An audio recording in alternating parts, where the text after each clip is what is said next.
which is Rockin' with Jam Man, is with Corey and Andy from Pangaea. So how you doing, guys? Doing great. How about you? Good, exam week is next week, so that's a Oh, problem, but it's all good. yeah, So, for those who are watching and unfamiliar with you, can you tell us all about the band? yeah. We've actually been around a while. The band formed in 1989, and we put some kind of regional cassettes and CDs out for a few years, and then in '96 we put our first international album out, and that was so. And then we took a hiatus for about 15 years, and in 2021 we got back together, recorded a new project, which is what's out right now, and that's kind of what we're out promoting. So yeah. Now, the name is based on the theory that we were all one continent, right? Yes. Did you know if you try and Google your band, a punk rock band from Australia and techno DJ will come up with the same name? Oh yeah, there's a couple. There's probably some. I think there's also a metal band out there too. So yeah, Yeah, yeah. right. And the new single is Beowulf, right? Oh, that's the album. Oh yeah, album, Yeah, my the bad. album. Oh, no, it's fine. That's the album. Yeah. Can you tell me all about this album? Go ahead, Andy. Okay, well, it's quite a diverse variety of songs. We have some that are rather short in length, some that are kind of epic pieces, and a few of the pieces get a little more into the progressive rock side, while some others may be in more of a contemporary or a pop style. So there's a little bit of flavor for almost any kind of listener that wants to check it out. And I don't know, why don't you go ahead and throw some in there on it, Corey? Yeah, I mean, I think it's representative of the work we've done in the past, of the first three albums we did, but it's definitely shows maturity and growth from where those first three albums even were. Um, what was the writing process like? It kind of changes song to song. There were a few songs on the record that I kind of had already written. I brought them into the band, excuse me, and the rest of the guys would kind of put their stamp on it. They would take what I had and kind of, you know, stay within the frame of it, but do it the way they would do it. Other ones were, based on maybe a motive or a riff that somebody brought in, and we build around that. So it was different. I think two of the songs were Andy's. One was with Stephen Osborne, the singer, and the other three or four were mine. And then everyone kind of puts their stuff on it, in the pre-production side of things. How would you describe your sound? We pretty much get labeled most of the time as progressive rock, prog rock. So that tends to be who promotes us and critiques us, and distributes our music, progressive rock. Oh, you got a buddy there. Um, Now, what exactly is prog rock? So prog rock started kind of actually, I guess a lot of people say it started in 1969 with the British band King Crimson and their first album. And then it really took off in the early 70s, with bands like King Crimson, Genesis, Yes, Pink Floyd. And then it kind of moved on and grew. It went through changes in the 80s with bands like Marillion and Pendragon. And then as you come into the 90s, you see the heavier side merge with the groups like Dream Theater, uh, and it's pretty diverse range of artists.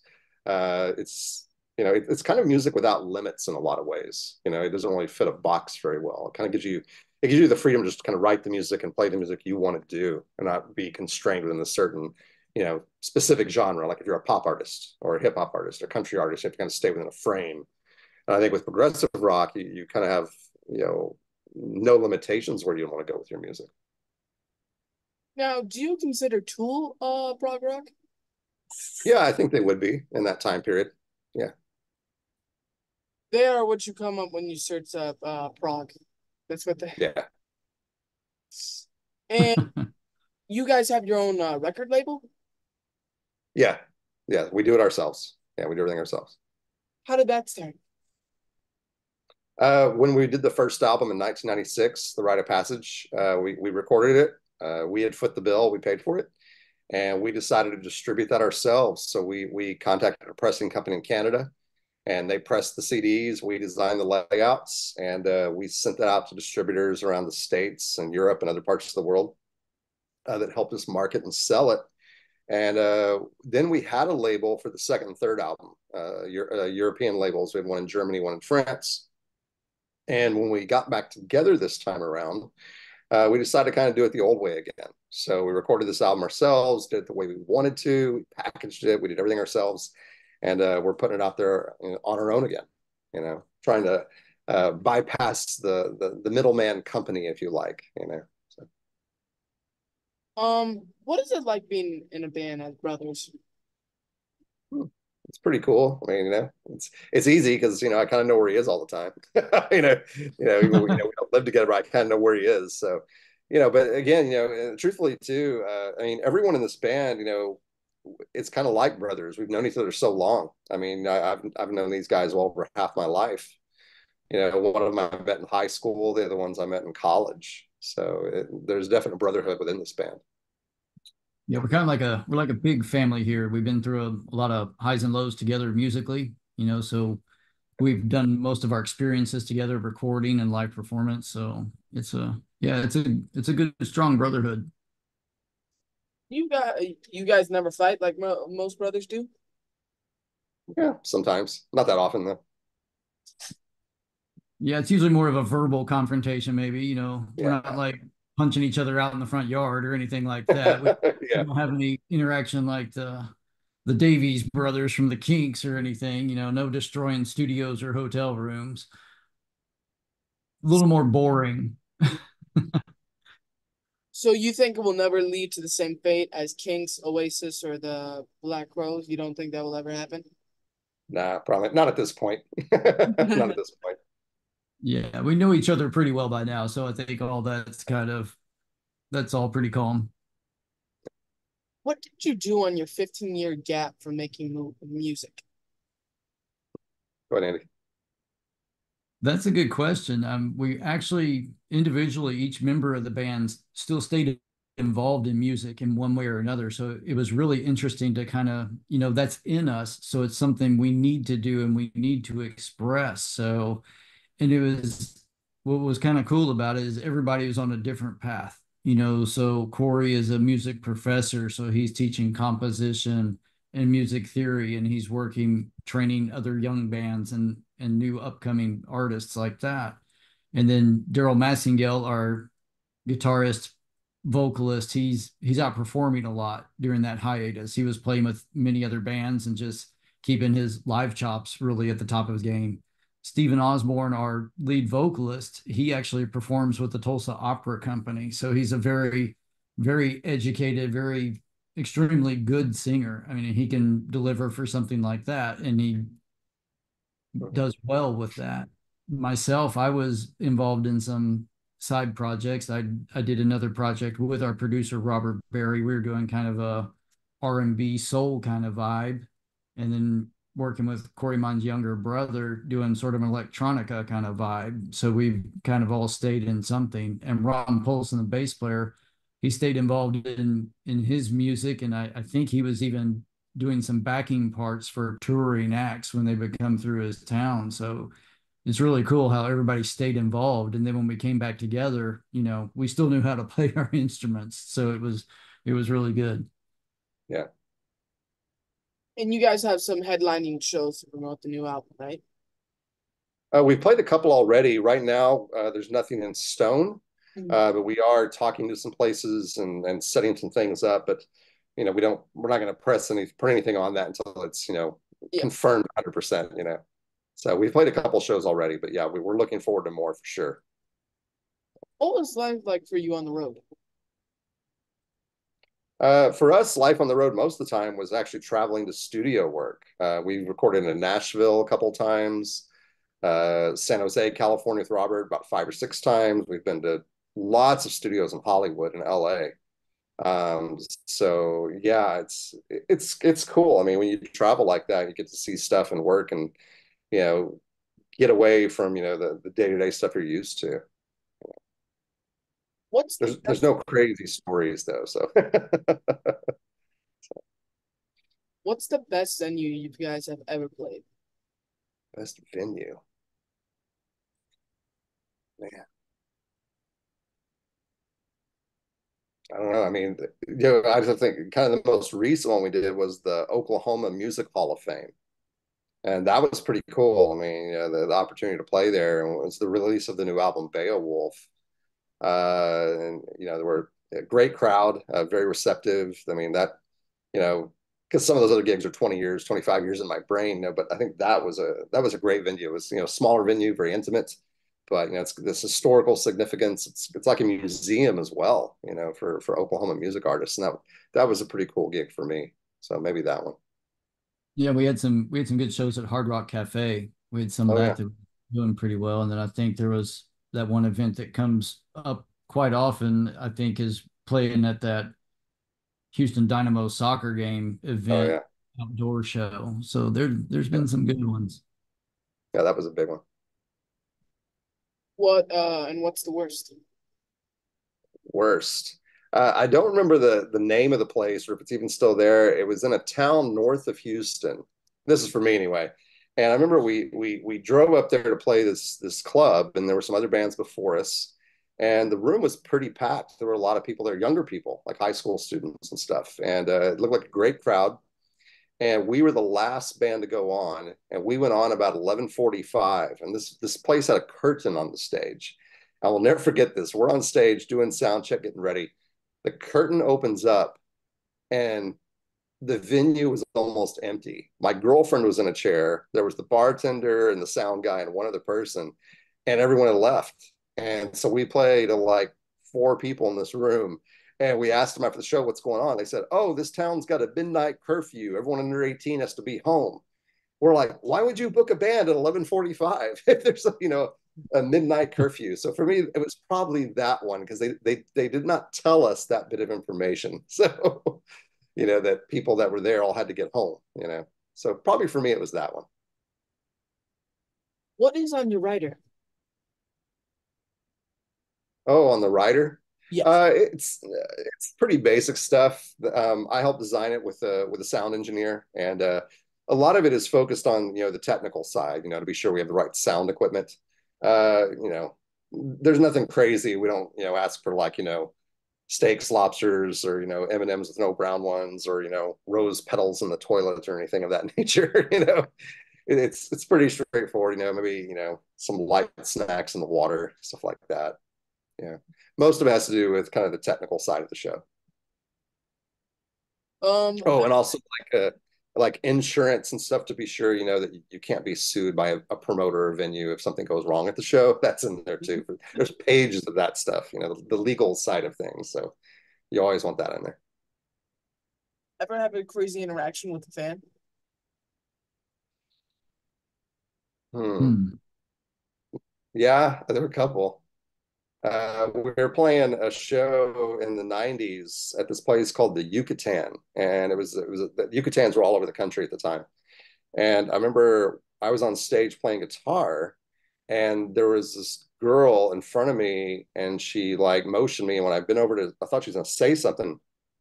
She jumped up and grabbed my neck and nearly pulled me head first off the stage onto a concrete floor. But luckily, I did not fall off. So that kind of, yeah, my heart jumped on that one.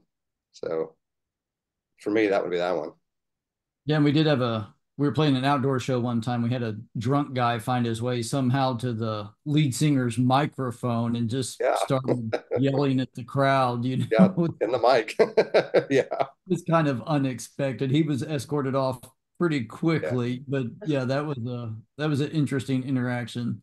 yeah. Um, what is your favorite memory from playing a show?